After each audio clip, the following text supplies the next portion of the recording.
오늘 여러분과 함께 출애굽기 3장 12절 그리고 마태복음 1장 23절 말씀 갖고 그 모세의 영적 성장이라는 그런 주제를 갖고 말씀을 좀 나누겠습니다.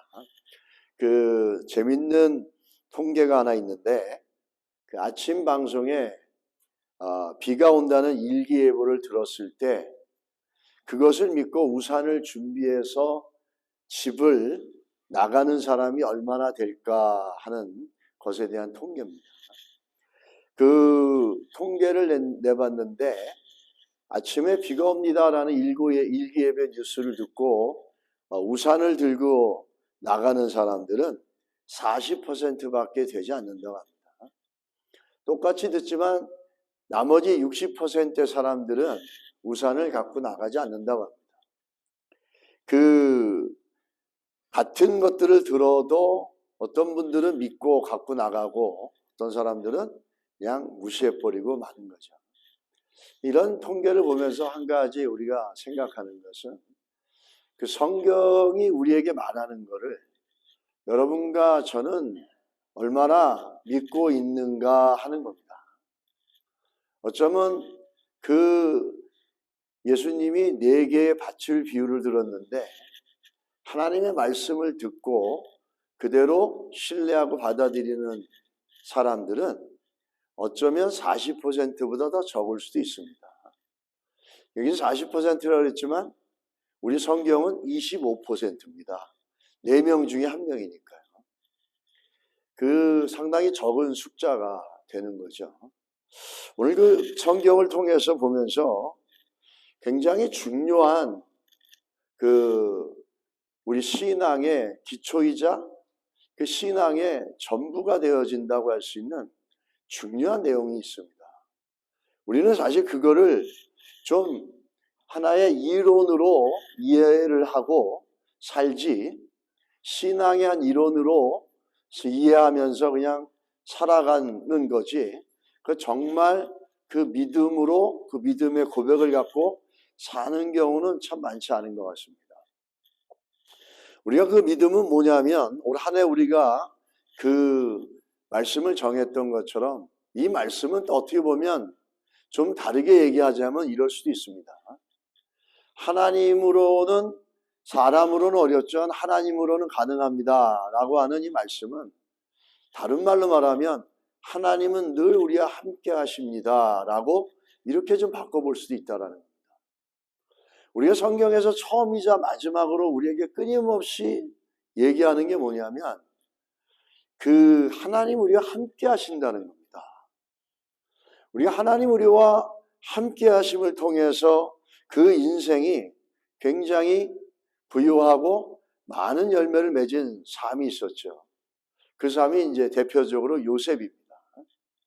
요셉을 보면은 창세기 39장 2절에 3절에 보면 이렇게 나옵니다. 여호와께서 요셉과 함께 하심으로 그가 형통한 자가 되어 그의 주인 애굽 사람의 집에 있으니 그의 주인이 여호와께서 그와 함께 하심을 보며 또 여호와께서 그의 범사에 형통하게 하심을 보았더라 이렇게 얘기합니다. 요셉이 극한의 역경 속에서도 드라마틱한 인생을 살았을 때는 그 요셉이라는 사람이 주어진 여건 속에서 긍정적으로 수용하면서 자기가 처한 환경에 최선을 다하는 성실함도 있었습니다. 그러나 그런 성실함이나 그런 어떤 것들은 사실 일반적인 사람들도 삶 속에 다 갖고 있습니다. 그러나 더 중요한 건 뭐냐면 하나님께서 요셉과 함께 하신다는 임마누엘의 신앙이었다는 거예요. 그러니까 하나님께서 역경을 처한 요셉을 가만히 두지 아니하시고 하나님이 함께 해주셨고 그 요셉의 형통에 가장 중요한 것은 요셉이 잘한 것도 있었지만은 하나님이 함께하지 않으셨다면 사실 잘했다 하더라도 그것에 대한 열매는 불확실할 겁니다. 그러나 그런 역경 속에서도 형통할 수 있었던 것은 요셉이 잘한 것도 있었지만은 하나님이 함께해 주셨다라는 겁니다. 이 신앙은 하나님이 우리와 함께 하시고 있고 또 이 하나님이 함께 하신다라는 것을 요셉의 삶을 통해서 주변 사람들도 보게 되어집니다. 참 중요한 것이죠. 요셉이라는 인물이 그 땅에 가가지고 노예로 왔지만은 집사장이 되어지고, 그 이유는 뭐냐면 요셉을 보니까 하나님이 함께하는 거예요. 그 말은 얘기하면 이럴 수도 있습니다. 다른 노예들하고 별 다른 게 없는 거예요. 그런데 얘가 하는 것마다 거기 뭔가 다른 게 있는데, 별로 다른 것 같지 않은 인생인데 다르다는 거예요. 그러나 하나님이 함께 하시기 때문이라는 거예요. 이 하나님이 함께 하신다는 이 인생은, 이런 믿음은 요셉에게만 적용되겠습니까? 요셉에게만 원하는 믿음이었을까? 요셉에게만 적용되어 여러분과 저에게는 원하는 신앙이 아니었을까요? 그렇지 않다라는 거죠. 그걸 어떻게 알 수 있냐면, 우리가 마태복음 가서 보게 되면 더 정확하게 나오죠. 그 전에 먼저 보게 되면, 우리 교회에서 지난 한 30년 속에 보면은 가장 많이 사용되어지는 단어들이 몇 개 있었어요.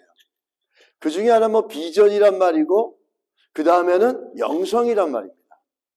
사실 그 영성이란 말보다는 그 영성을 뭐로 얘기하냐면 우리의 신앙의 내용이나 신앙의 성장, 이런 것들을 영성이라 이렇게 정의를 했었습니다.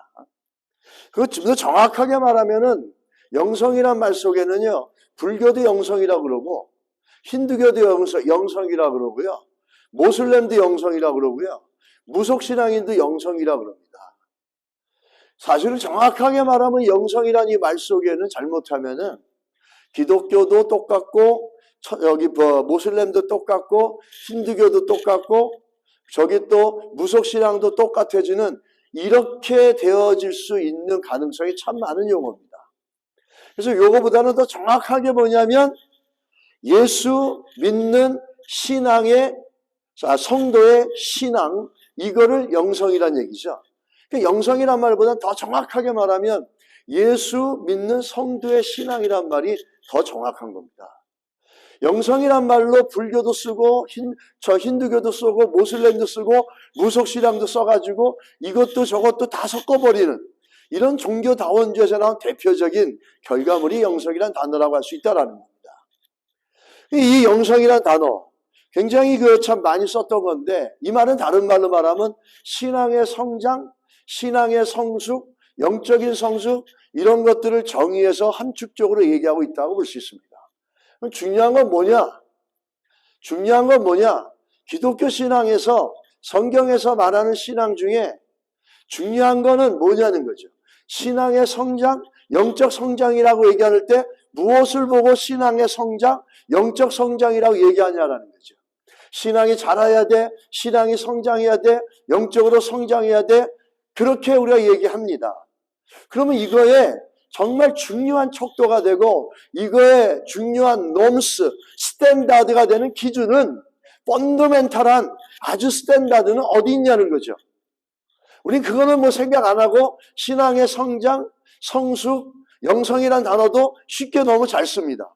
영성이란 말보다는 우리가 예수 믿는 성도의 신앙이 성장해 나간다는 그런 의미로 우리가 써나가는 게 중요할 거라고 믿습니다.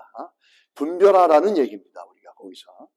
요즘은 분별의 시대입니다. 너무나 많은 게 혼합되어졌기 때문에 나라도 그렇고 종교도 그렇고 모든 게 이렇게 되어 있습니다.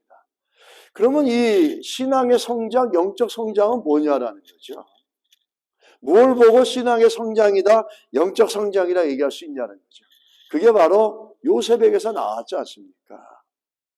하나님이 우리와 함께 하신다는 걸 믿는 겁니다. 하나님이 우리와 함께 하신다는 임마누엘 신앙이라는 겁니다.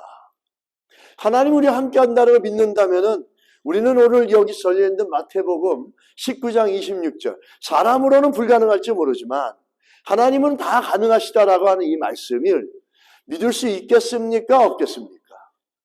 하나님이 함께 하신다는데, 하나님이 함께 하신다는 믿음의 고백이 있는 사람이 저 말씀의 고백이 없을 수가 없지 않겠습니까? 이렇게 이 땅에 오신 예수님의 목적을 보면 우리가 정확하게 알 수 있어요.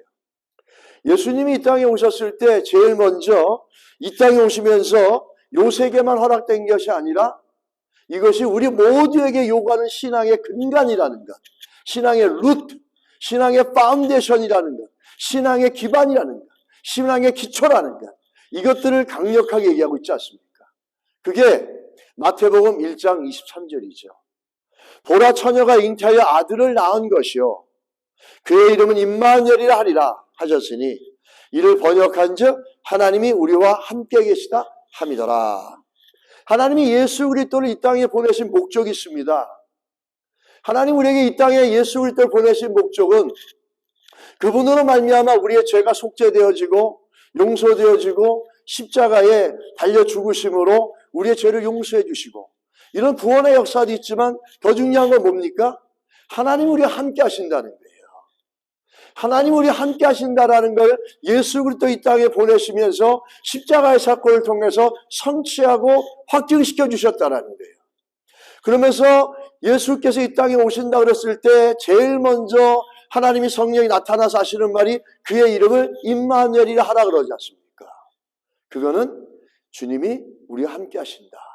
하나님 우리와 함께 하신다는 거예요. 이 신앙의 고백은 그렇게 쉽다고 할 수는 없습니다. 그렇지만 처음에 오셨을 때 예수께서 하신 말씀이 무엇이었냐면 하나님이 이 땅에 예수를 보낼 때 하신 말씀이 뭐였냐면 하나님이 우리와 함께 하시겠다 임마누엘이었어요. 그리고 예수님이 이 땅에 떠나실 때 마태복음 28절에 또 뭐라고 그러셨습니까? 내가 세상 끝날까지 너희와 항상 함께 있으리라. 시작도 임마누엘이요 마지막도 임마누엘이었다라는 겁니다.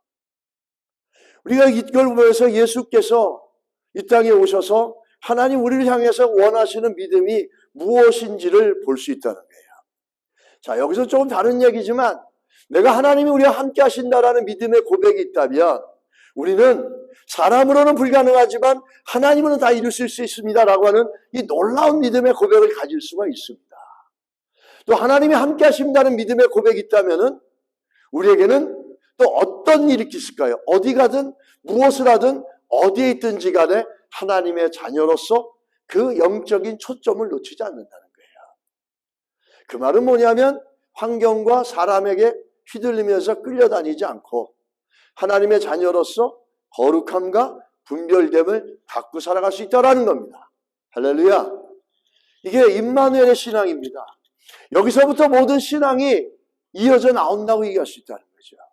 이 임마누엘의 신앙에서부터 하나님이 함께 하신다는 신앙의 고백을 통해서 나의 영적 정체성과 어느 곳에 가든지 간에 환경과 주변의 유혹 속에서도 하나님의 자녀로서 거룩함과 분별된 삶을 살아가고 문제를 만날지 않아도 내 능력의 한계를 느꼈다 할지라도 하나님으로는 가능합니다는 믿음의 고백으로 우리는 주를 소망 가운데 바라볼 수 있다는 겁니다. 신앙의 근간이고 신앙의 완성이라고 할 수 있는 게 임마누엘 신앙이라는 거죠. 그런데 이렇게 중요한 신앙인데도 불구하고 우리는 너무 이것을 쉽게 지나가며 크리스마스 때 듣는 설교 정도로만 치부해버릴 때가 참 많습니다. 아니죠. 이게 하나님 우리에게 원하는 신앙의 모습이라는 거예요. 여러분 지금 어떤 삶을 살아가고 있고 우리 삶의 문제가 어떤지 모르지만 한 가지 기억하십시오. 꼭 믿으시길 바랍니다. 하나님이 함께 하십니다. 하나님이 함께 하십니다. 이 믿음의 고백에서부터 우리는 신앙의 성장과 성숙이라고 하는 성장점들을 이루어갈 수 있다는 거죠. 그 대표적인 예를 누굴 볼 수 있냐면 모세를 볼 수 있다는 겁니다. 처음부터 이런 고백을 가지면 얼마나 좋겠습니까? 근데 사실 실제적으로 현실적으로 그렇지 못하다는 겁니다.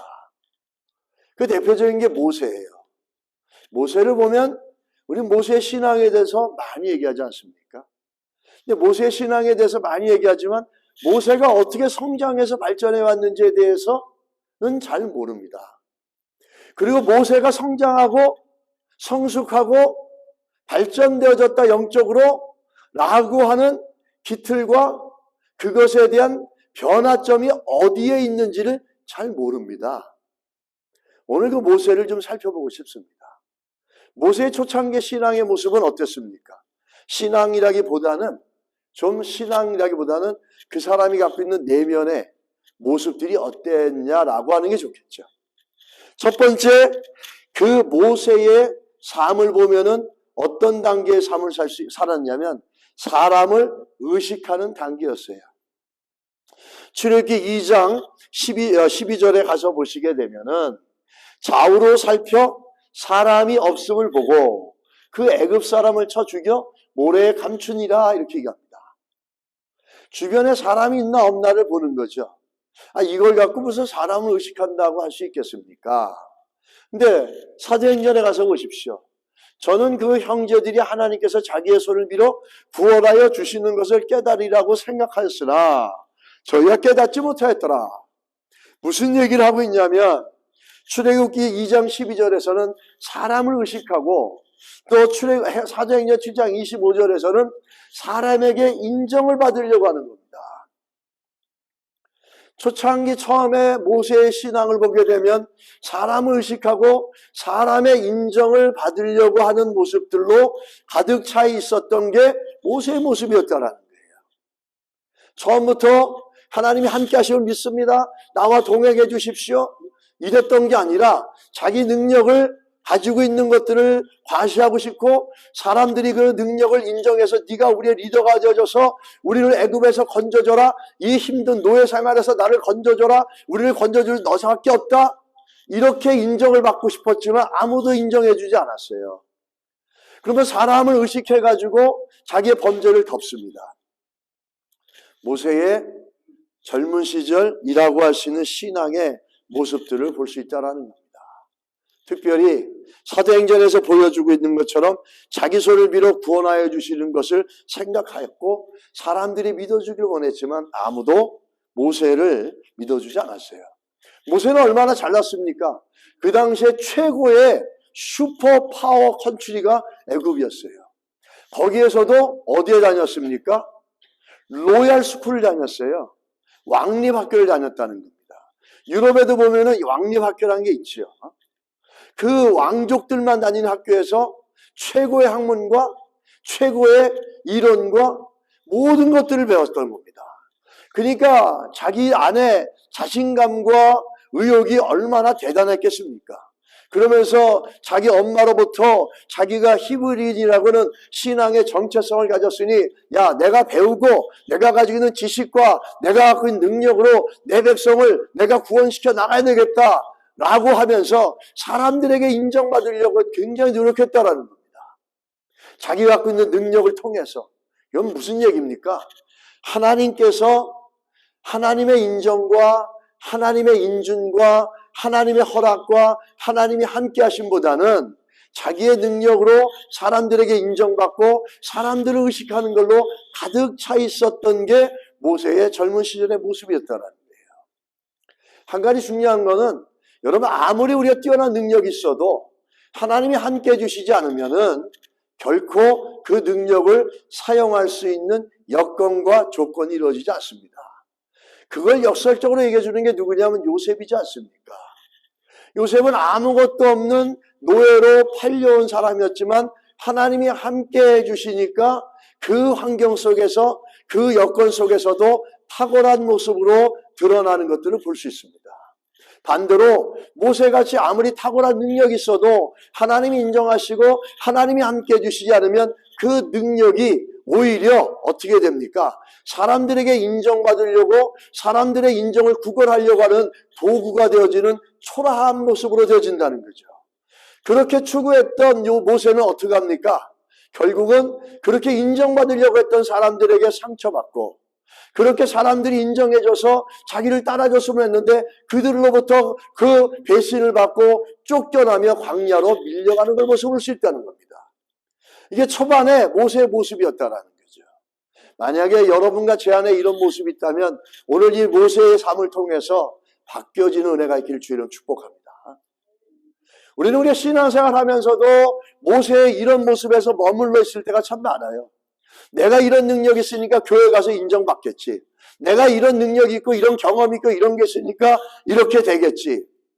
이러면서 이 하나님이 함께 하신다는 신앙보다는 내가 가진 것으로 인해서 사람들의 인정과 사람들을 의식하며 살아가는 모습들이 우리 가운데 있다면 그 말은 무슨 말입니까? 성장해야 된다고 해야 된다는 것이고 변화되어야 된다는 얘기입니다. 여러분 무엇을 가지고 있건 무엇을 잘할 수 있건 그것보다 더 중요한 것은 내가 하나님이 함께 하신다는 걸 믿고 있냐라는 겁니다. 그런 믿음의 고백이 있을 때 우리 삶은 변화되어지고 성장되어진다는 것입니다. 그럴 때 모세와 같이 요셉과 같이 결국에는 하나님이 쓰시고 하나님이 형통케 하는 은혜가 있다는 거예요. 변화되고 성장하고 올 한 해를 살아갈 때 하나님이 함께 하십니다라는 고백으로 승리하시기를 주의 이름으로 축원합니다. 우리 두 번째 보면은 어떤 단계가 있냐면 자기를 의식하는 단계입니다. 아까는 사람의 인정에 구걸을 했지만은 이제는 자기의 능력과 자기가 뭘 할 수 있느냐 없느냐라고 하는 것에 대해서 굉장히 깊이 인식하는 두 번째 단계에 모세가 직면합니다. 그 출애굽기를 보게 되면은 3장 12절에 보면 이렇게 하나님이 약속하십니다. 바로에게 가기 전에 하나님이 뭘 약속하시냐면 하나님이 이르시되 내가 반드시 너와 함께 있으리라. 내가 그 백성을 애굽에서 인도하여 낸 후에 너희가 이 산에서 하나님을 섬기리니 이것이 내가 너를 보낸 증거니라 이렇게 얘기합니다. 요 3장 22절에 어떤 상황이었습니까? 모세가 그 40년 동안에 광야에서 그 외롭고 힘든 시간을 가지면서 자기 능력으로 사기 충천했던 모습이 광야에서 어떻게 되어졌습니까? 노바디가 되어졌잖아요. 그러면서 마지막 두 번째 아들의 이름이 뭐였습니까? 엘리에젤이었잖아요. 하나님이 지금까지 날 도우셨습니다 라고 하는 고백을 갖고 광야에서 나왔습니다. 처음엔 인생은 나그네 길이라 그러다가 두 번째 아들을 할 때는 하나님이 지금까지 도우셨습니다 라고 하면서 하나님이 도왔다는 걸 깊이 광야 속에서 깨닫고 나서 그는 광야에 나와서 하나님께서 그를 애굽으로 보내 사용하시려고 할 때였습니다. 그럴 때 하나님이 아무것도 약속하지 않았어요. 내가 너에게 천군 천사를 보내주겠다. 내가 너에게 수십만 사람을 붙여주겠다. 지략가를 붙여주겠다. 용맹한 장수를 붙여주겠다. 이렇게 얘기하지 않았습니다. 네가 가서 너의 백성들을 끄집어내는 데 있어서 내가 수천만 금의 돈을 줄 테니까 그 정치 자금으로 그 일을 해봐라. 이렇게 하지 않으셨다라는 거예요. 뭐만 얘기해 주셨습니까? No matter what, I will go with you. 내가 너와 함께 할 것이다. 이게 하나님의 백성들에게 주는 최고의 약속이고 최고의 확실한 무기입니다. 모세도 그랬고 여호사도 그랬고 항상 하나님이 함께 하신다는 걸로 새로운 일들과 새로운 도전 속에 나갈 때 하나님이 약속해주고 하나님이 보장해 주신 거예요. 할렐루야. 한 번도 안 가본 미래고 한 번도 안 가봤고 경험 없는 2022년이지만 하나님 우리에게 말씀하십니다. 내가 임마누엘 하겠다라고. 내가 너의 평생의 삶 가운데 임마누엘 하겠다고. 무슨 일을 만나든지 간에 사방에 음침한 골짜기 할지라도 내가 너와 함께하고 있다는 것을 믿기를 하나님 우리에게 원하실 겁니다.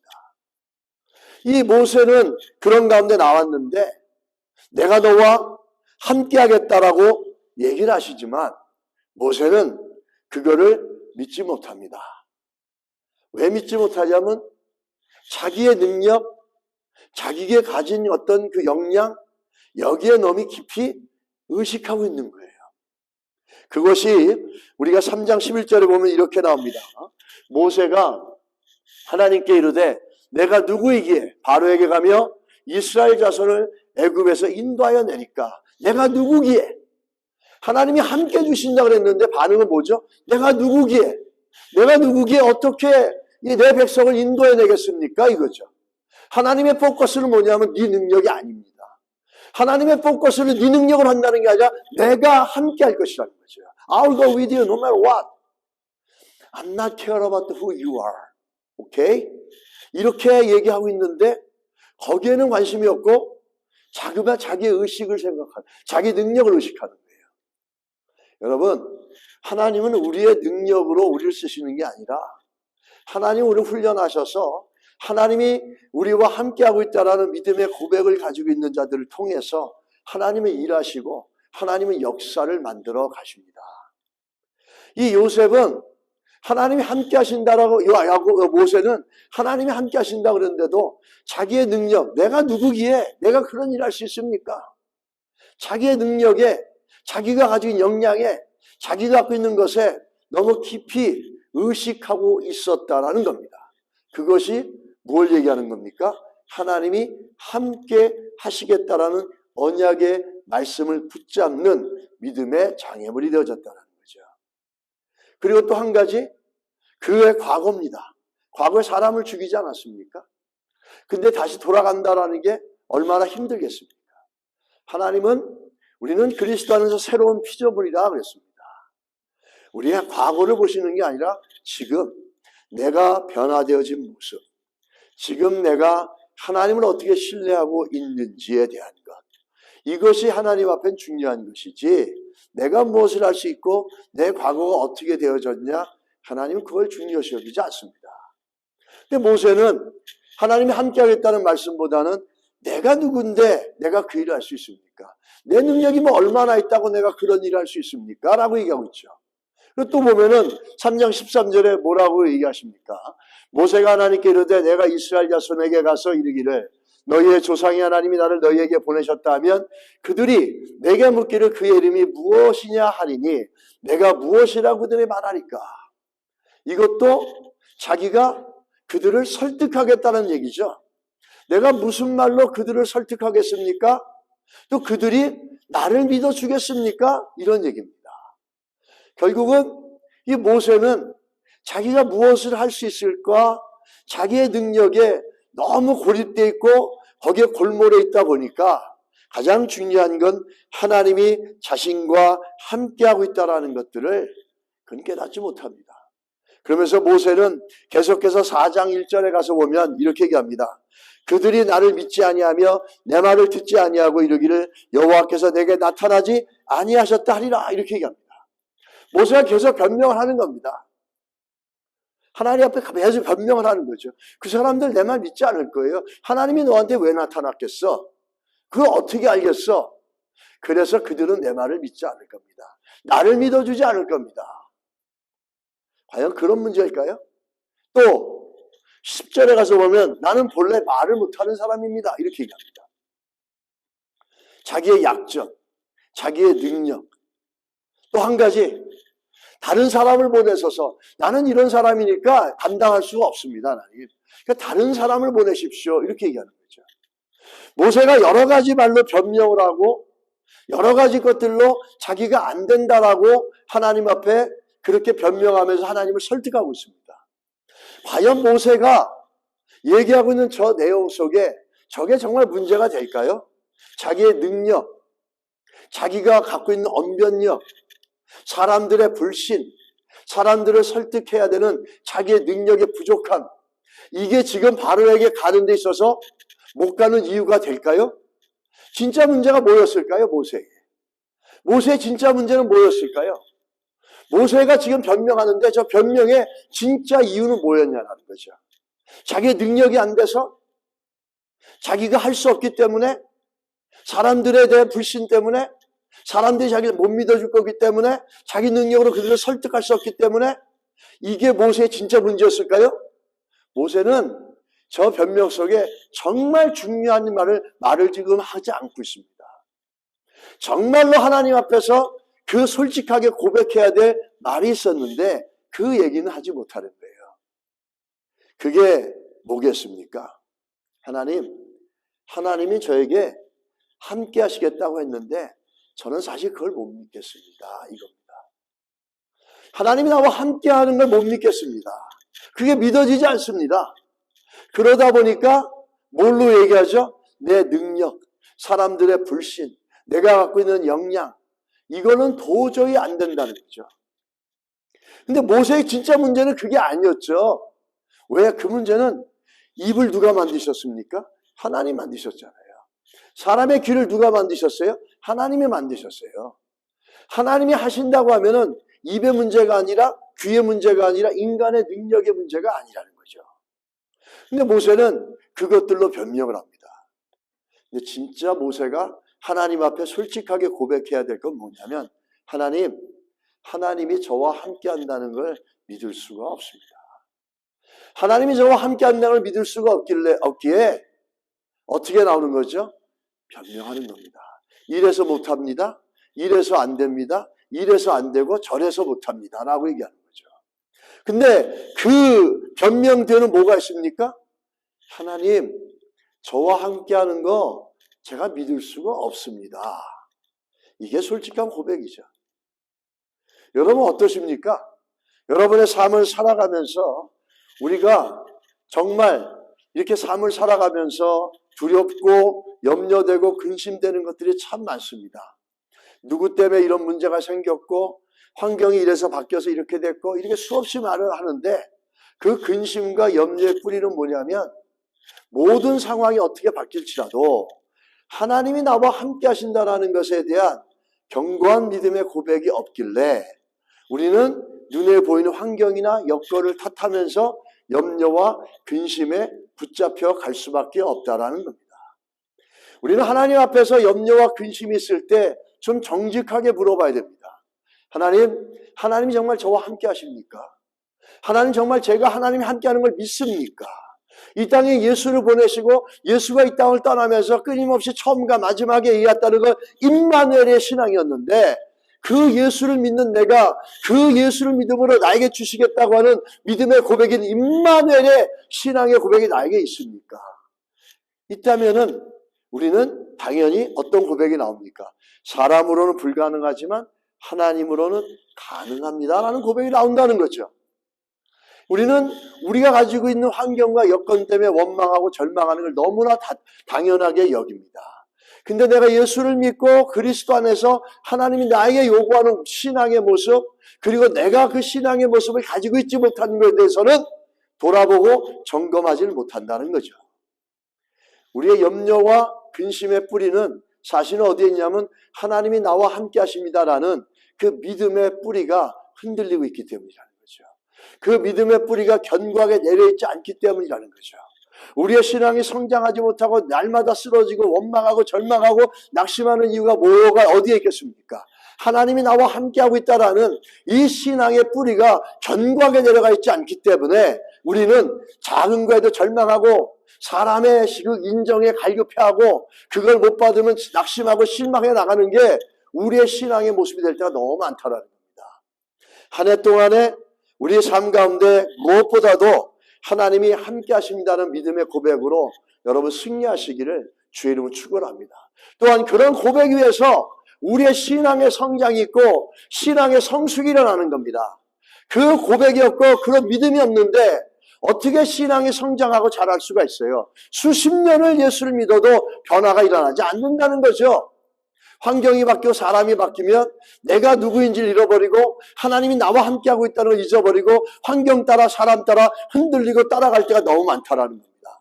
그러지 않으시기를 예수 이름으로 축원합니다. 이 한 해 정말 하나님이 함께 하셔서 낙심할 일이 있어 할지라도 하나님이 함께 하심으로 하나님이 하실 줄 믿습니다라는 고백으로 능히 뛰어넘으시고 능히 승리해 나가는 우리가 되기를 예수 이름으로 축원합니다.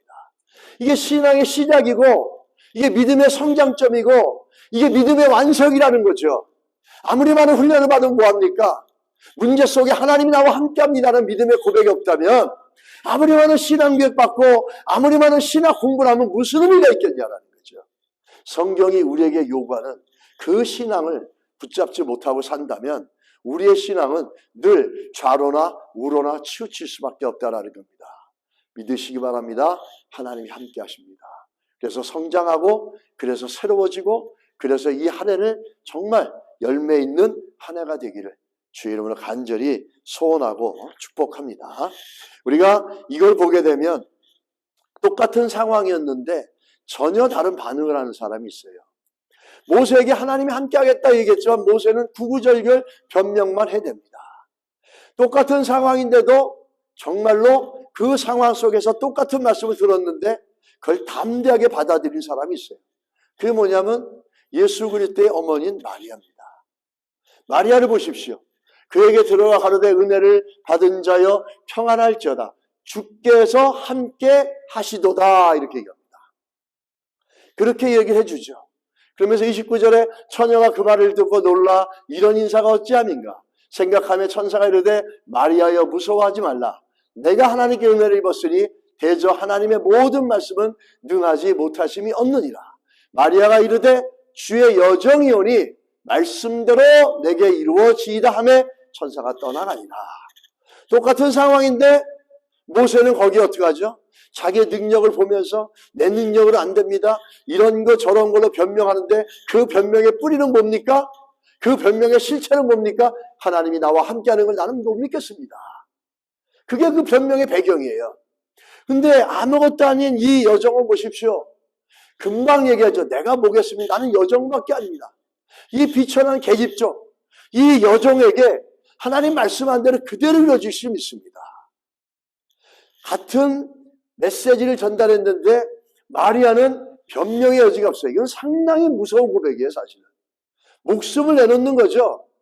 모세도 마찬가지지만 이 결혼도 안 한 여인이 잉태한다는 것은 그 사회 속에서는 정말 매장에 매장을 당할 수밖에 없는 거죠. 그런데도 말씀대로 이루어지자. 왜? 나는 주의 종이기 때문에, 나는 주의 계집종이기 때문에 하나님의 말씀대로 이루어지면 됩니다. 그 소유가 분명했고 자기의 정체성이 분명했죠. 하나님이 함께 계신다라고 이렇게 말씀하십니다. 모세도 동일한 메시지를 들었죠. 그러나 다른 반응이었다는 겁니다. 우리가 이 한 해를 보면서 이 마리아처럼 하나님께서 우리에게 오늘 메시지를 통해서, 말씀을 통해서, 성경을 통해서 함께하겠다고 말씀하실 때 여러분 어떤 반응을 하시겠습니까? 모세처럼 반응하시겠습니까? 마리아처럼 반응하시겠습니까? 만약에 이전까지는 모세처럼 반응했고 모세처럼 반응하는데 그 문제점이 뭔지를 몰랐다면은 오늘 이 말씀을 듣고 마리아처럼 반응하기를 노력하시고 그렇게 반응할 수 있도록 성령께 도우심을 구하시기 바랍니다. 그래서 우리 가운데 주의 뜻이 이루어져가는 그 귀한 은혜들이 있기를 예수 이름으로 축원합니다.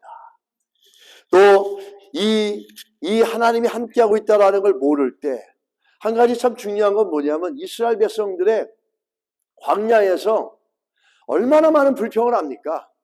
원망, 불평, 불순종, 탓, 툭하면 모세 탓 하면서 그냥 거기다 돌 던지려고 그러고 죽이려 덤벼들지 않습니까? 그 원인이 어디 있다고 생각하십니까? 우리는 이들이 원망했습니다, 불평했습니다, 이 얘기는 많이 해요. 근데 왜 이렇게 불평하고 왜 이렇게 원망하고 왜 이렇게 탓하고 이러면서 살았느냐에 대해서는 그거는 살펴보지 않습니다. 그게 잘 나와 있는 게 출애굽기 17장 7절이에요. 뭐라고 나와 있습니까? 보이시면 한번 같이 읽겠습니다. 시작. 그가 그곳 이름을 마사 또는 무리바라 불렀으니 이는 이스라엘 자손이 다투었으며 또는 그들이 여호와를 시험하여 이르시기를 여호와께서 우리 중에 계신가 안 계신가 하였음이더라. 아멘. 무슨 얘기죠? 하나님이 불기둥으로 구름기둥으로 보여주는데도 불구하고 이스라엘 백성들의 그 불평과 원망과 탓의 근본적인 문제는 뭐냐면 하나님이 함께 계신다는 걸 믿지 못한다는 거였어요. 그 반석을 쳐서 샘물이 터져 나오고 만나를 먹이고 메추라기를 먹이면서 구름기둥과 불기둥으로 그들을 밤이면 따뜻하게 하고 낮이면 시원하게 그늘을 만들어주면서 하나님이 그렇게 하셨는데도 불구하고 그들은 끊임없이 원망과 불평을 쏟아내고 툭하면은 우리가 되돌아가야 된다, 우리를 죽이려고 여기 왔냐, 죽겠다 그 입술의 열매들이 맨날 죽겠다라는 겁니다. 그러면서 툭하면 모세 탓하고 우리를 죽이려고 네가 데리고 왔느냐 막 이러면서 끊임없이 이러지 않습니까? 왜 그랬을까요? 왜 그들은 그랬을까? 그 이유는 뭐냐면 하나님이 자기들과 함께하고 있다는 걸 믿지 못하기 때문이에요. 출애굽께서 얘기하고 있잖아요. 지금 17절 7절에서 하나님이 함께하고 있다는 걸 믿지 못하니까 아무렇게나 사는 겁니다. 원망, 불평, 막 쏟아내고 막 그냥 탓하고 이게 하나님이 보고 계시고 하나님이 함께하고 있다는 걸 믿는다면 결코 할 수 없는 것들을 막 쏟아내고 있는 거 아닙니까?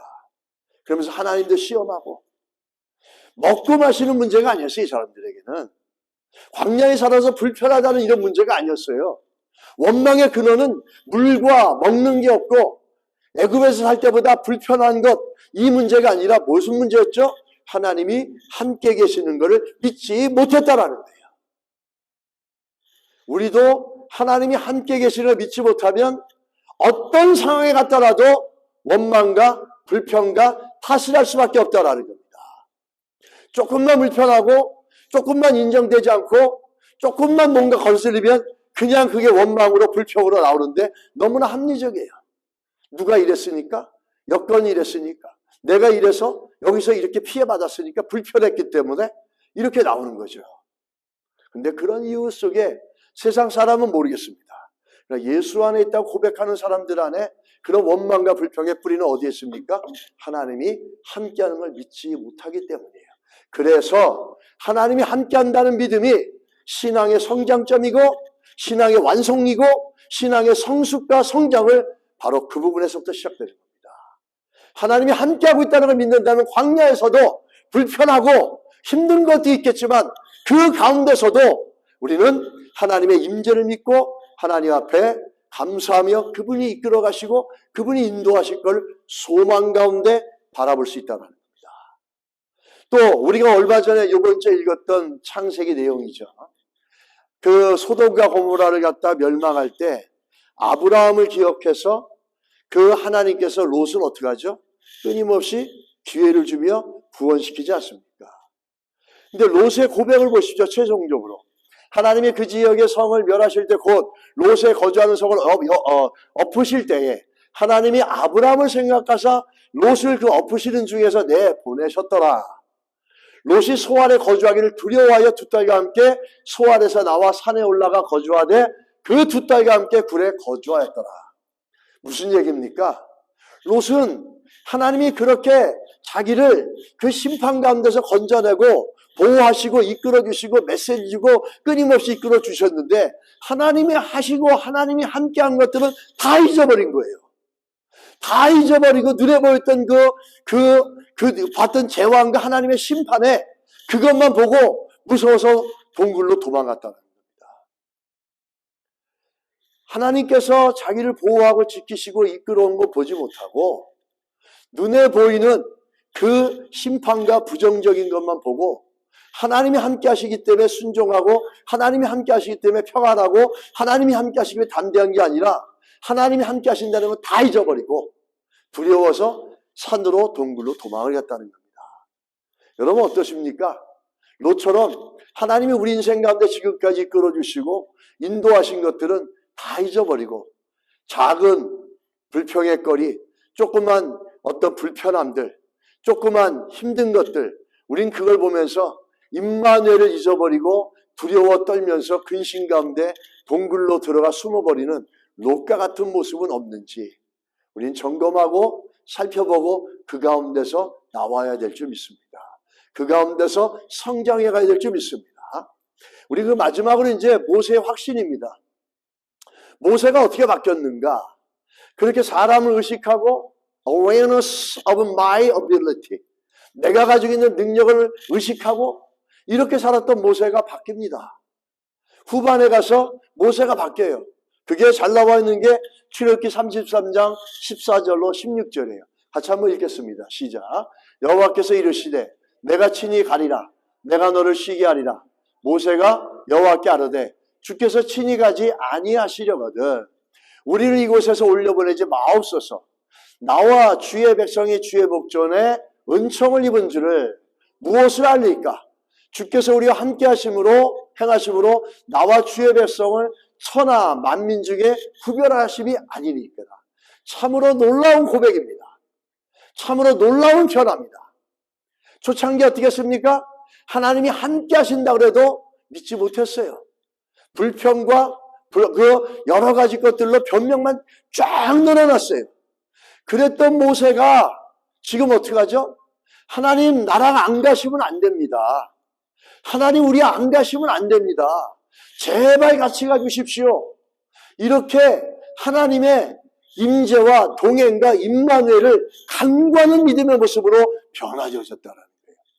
자, 여기서 모세의 성장과 모세의 변화가 무엇을 보여주고 있습니까?